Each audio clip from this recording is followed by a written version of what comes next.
one of those is the clothing that people would wear. So if you had a family member who died, first of all, it was not unlikely that the family member died in your home. This is a time period where if you had the money for medical care, a lot of the times, the doctor would be coming to your house. And if you didn't have money for that medical care, well, you'd be nursed and taken care of by your family. So overcrowding and disease is rampant all over London. Poverty is rampant. There are a lot of diseases that we take for granted or that are curable that were incurable back then. So disease and death was something that was a little bit more present in people's daily lives. And if somebody close to you died, you would signal that publicly in the clothes that you wore. So you would wear mourning clothes, and mourning clothes were dark, sometimes black. They may be made out of different materials, like they could be made out of a material called crepe, which is pretty rough and uncomfortable. They'd be in dark colors. If you were a man, you might wear an armband, something on your hat. And there were traditions around how long you would wear mourning. So women might wear crepe and mourning for a certain number of months after the death of a parent, but a different number of months after the death of a spouse, a husband, if you're a widow. And you could also wear half mourning. So maybe you're not wearing completely, you're in black, but you're wearing some grays or kind of muted colors. So this is something, people would know just at a glance. Oh, this is somebody who's experienced loss. People would have considered it really, really spectacularly tacky if you show up wearing a red dress a week after your husband has died. That would have been something pretty scandalous. Another thing is that if you were lucky, and you had a lot of family, a lot of loved ones, a lot of close people who were close to you, then there were people to mourn for you. My family is Mexican, and definitely Mexican people have a really different idea about death, but I think that it's actually a lot closer to kind of 19th century British stuff that I read in novels than it is with some of my friends who are not Mexican. Certainly in my family, when people pass away, there's a vigil. People stay up all night with the body, praying over the body and being together and kind of communing with each other. And you see kind of different instances of that in this book. So I'm not trying to say that there's a huge death at the end of Stage 2, but we do see somebody who is in a mourning dress, and we have already had these references, like I said, to little fans dying. So these are just things to think about and be listening for. So let's jump back to Scrooge and the Ghost of Christmas Past. For again, Scrooge saw himself. He was older now, a man in the prime of life. His face had not the harsh and rigid lines of later years, but it had begun to wear the signs of care and avarice. There was an eager, greedy, restless motion in the eye, which showed the passion that had taken root, and where the shadow of the growing tree would fall. He was not alone, but sat by the side of a fair young girl in a mourning dress, in whose eyes there were tears, which sparkled in the light that shone out of the Ghost of Christmas Past.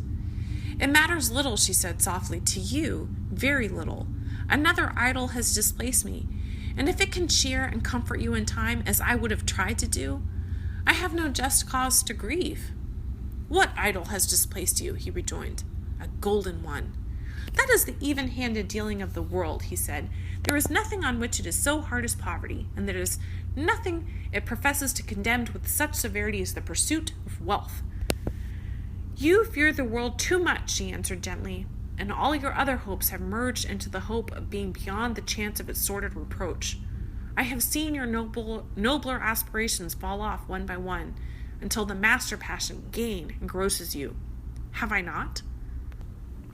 So to be totally clear here, this is Scrooge getting dumped. This is Scrooge getting dumped by a girl, by his girlfriend. And when it says, when she says that he's replacing her with a golden idol, it's pretty self-evident. She's saying, you like money more than me. So this is a little brutal here. What then? He retorted. Even if I have grown so much wiser, what then? I am not changed towards you. She shook her head. Am I? Our contract is an old one. It was made when we were both poor and content to be so, until in good season we could improve our worldly fortune by our patient industry. You are changed. When it was made, you were another man. I was a boy, he said impatiently. Your own feeling tells you that you were not what you are, she returned. I am. That which promised happiness when we were one in heart is fraught with misery now that we are two. How often and how keenly I have thought of this, I will not say. It is enough that I have thought of it and can release you. Have I ever sought release? In words, no, never. In what then? In a changed nature, in an altered spirit, in another atmosphere of life, another hope as its great end, in everything that made my love of any worth or value in your sight. If this had never been between us, said the girl, looking mildly but with steadiness upon him, tell me, would you seek me out and try to win me now? No. He seemed to yield to the justice of this supposition in spite of himself, but he said with a struggle, You think not. I would gladly think otherwise if I could, she answered. Heaven knows. When I have learned a truth like this, I know how strong and irresistible it must be.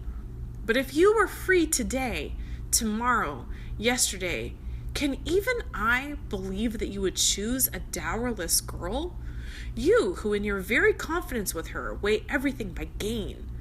Or, choosing her, if for a moment you were false enough to your one guiding principle to do so, do I not know that your repentance and regret would surely follow? I do, and I release you with the full heart for the love of him you once were. He was about to speak, but with her head turned from him, she resumed. You may, the memory of what is past half makes me hope you will, have pain in this, a very, very brief time. And you will dismiss the recollection of it gladly as an unprofitable dream from which it happened well that you awoke. May you be happy in the life you have chosen. She left him and they parted. Spirit, said Scrooge, show me no more. Conduct me home. Why do you delight to torture me? Okay, so just to further lay out, this breakup, it refers to her as a dowerless girl. So we got to read between the lines a little bit. We know that Kid Scrooge, his family had enough money to send him to school, but we know that he didn't get to complete his education. And the next time we see him, it's among apprentices and, milkmen and maids. These are not wealthy young people with, sparkling futures ahead of him. So somewhere around that, apprentice time, he obviously met this girl and they became engaged. And we know they're engaged because they use the word contract. So a betrothal, it's a contract. And it's not a coincidence that she uses that word, which is really a business-centric word, because marriage, it's very business-like. She's dowerless. So basically, the girl's father pays the fiance to take the daughter off his hands. That's what a dowry is. It's a way for a daughter to enter into marriage with a little bit of money on her own, but it's also a way for a young man who's ambitious or who maybe doesn't have a whole lot of money on his own to increase his finances. And just to be completely clear, this isn't her money. It's not that the father is giving the daughter money and then she's going to have that money, because women can't own property. Anything that belongs to the woman, as soon as she gets married, that belongs to her husband. In this case, she's a dowerless girl. So at the start of their engagement, he's broke, she's broke, they love each other. And what she is intuiting, because she seems like kind of an empathetic person, what she is intuiting is that he doesn't feel that way about her. Now that he's coming up in business and he's doing better and he's making more money, I mean, she lays it to him. We are still engaged because you won't break the engagement. But if you had the option, would you really go for a girl with no dowry who's not bringing any money into the marriage? No, you wouldn't. So I'm not holding you to it. And he doesn't disagree with her. He doesn't disagree with her. So that's real. That's harsh. So Scrooge, why do you delight to torture me? One shadow more, exclaimed and side note, geez, what a nightmare. I mean, let's hope that we never get stuck with the ghost of Christmas every single time in your life you've ever had a relationship end. I mean, of all points in the story, I really feel for Scrooge at this point. Okay. One shadow more, exclaimed the ghost. No more, cried Scrooge. No more. I don't wish to see it. Show me no more. But the relentless ghost pinioned him in both arms and forced him to observe what happened next. They were in another scene and place, a room, not very large or handsome, but full of comfort. Near to the winter fire sat a beautiful young girl, so like the lass that Scrooge believed it was the same, until he saw her, the ex-girlfriend, her, now a comely matron, sitting opposite her daughter. The noise in this room was perfectly tumultuous, for there were more children there than Scrooge in his agitated state of mind could count. And unlike the celebrated herd in the poem, there were not 40 children conducting themselves like one, but every child conducting itself like 40. Yeah, this is like every 7th grade I've ever taught, whatever. The consequences were uproarious beyond belief, but no one seemed to care. On the contrary, the mother and daughter laughed heartily and enjoyed it very much, and the latter, soon beginning to mingle in with the sports, got pillaged by the young brigands most ruthlessly. What would I not have given to be one of them? Though I never could have been so rude. No. I wouldn't for all the wealth in the world have crushed that braided hair and torn it down, and for the precious little shoe I wouldn't have plucked it off, God bless my soul, to save my life. As to measuring her waist in sport as they did, bold and young brood, I couldn't have done it. I should have expected my arm to have grown round it for a punishment and never come straight again. And yet I should have dearly liked, I own, to have touched her lips, to have questioned her that she might have opened them, and to looked upon the lashes of her downcast eyes and never raised a blush, to let loose. I'm just gonna pause here to notice that Dickens is being super ooky in the way that he's having his narrator flirt with this kind of fictitious girl in his own story. Whatever. To have let loose waves of hair, an inch of which would have been a keepsake beyond price. In short, I should have liked, I do confess, to have had the lightest license of a child, and yet to have been a man enough to know its value. But now a knocking at the door was heard, and such a rush immediately ensued that she, with a laughing face and plundered dress, was borne towards it as the center of a flushed and boisterous group, just in time to greet the father, who came home attended by a man laden with Christmas toys and presents. Then the shouting and the struggling and the onslaught that was made on the defenseless porter, the scaling him with chairs for ladders to dive into his pockets to spoil him of brown paper parcels, hold on tight to his cravat, hug him round his neck, pommel his back, and kick his legs in irrepressible affection, the shouts of wonder and delight with which the development of every package was received, the terrible announcement that the baby had been taken in the act of putting a doll's frying pan into his mouth, and was more than suspected of having swallowed a fictitious turkey glued on a wooden platter, the immense relief of finding this a false alarm, the joy and gratitude and ecstasy, they were all indescribable alike. It is enough that by degrees the children and their emotions got out of the parlor, and by one stair at a time up to the top of the house, where they went to bed, and so subsided. Okay, so on the one hand, this is like a really happy family scene, written by somebody who has obviously spent time with little kids himself. On the other hand, this is just so cringy and terrible, because what it is, this is the girl that broke up with him because she thought that he was going to judge her for being too poor and resent her, whatever. This is her happy home life. This is her happy, kids and all the little baby eating the fake turkey and whatever. And this is her husband coming home. So poor Scrooge is here with the ghost of Christmas past, seeing the one that got away and how she's so happy. And then this next part just makes me feel for him. And now Scrooge looked on more attentively than ever when the master of the house, having his daughter leaning fondly on him, sat down with her and her mother at his own fireside. And when he thought that such another creature, quite as graceful and as full of promise, might have called him father, and been a springtime in the haggard winter of his life, his sight grew very dim indeed. "Belle," said the husband, turning to his wife with a smile, "I saw an old friend of yours this afternoon." "Who was it?" "Guess." "How can I?" "Don't I know," she said in the same breath, laughing as he laughed. "Mr. Scrooge."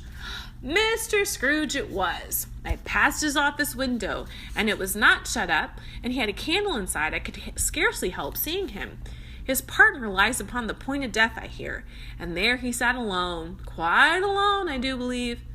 "Spirit," said Scrooge in a broken voice, "remove me from this place." "I told you, these were the shadows of the things that have been," said the ghost, "that they are what they are. Do not blame me." "Oh, you're so cold, Ghost of Christmas Past. You're so cold."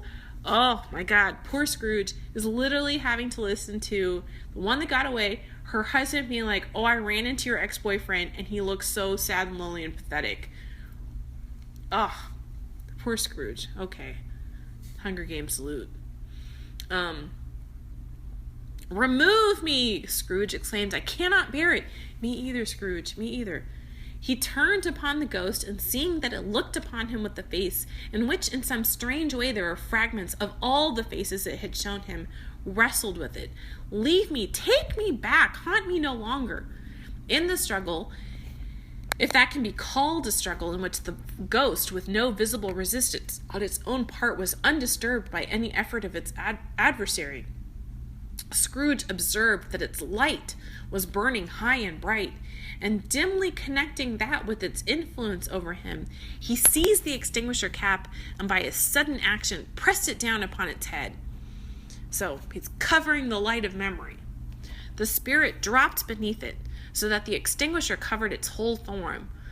But though Scrooge pressed it down with all his force, he could not hide the light, which streamed from under it in an unbroken flood upon the ground. Y'all, it's real hard to suppress a memory. It's real hard to suppress a memory, as Scrooge is finding out. He was conscious of being exhausted and overcome by an irresistible drowsiness, and further, of being in his own bedroom. He gave the cap a parting squeeze, in which his hand relaxed, and had barely time to reel to bed before he sank into a deep sleep. And that, my friends, is the end of Stave 2.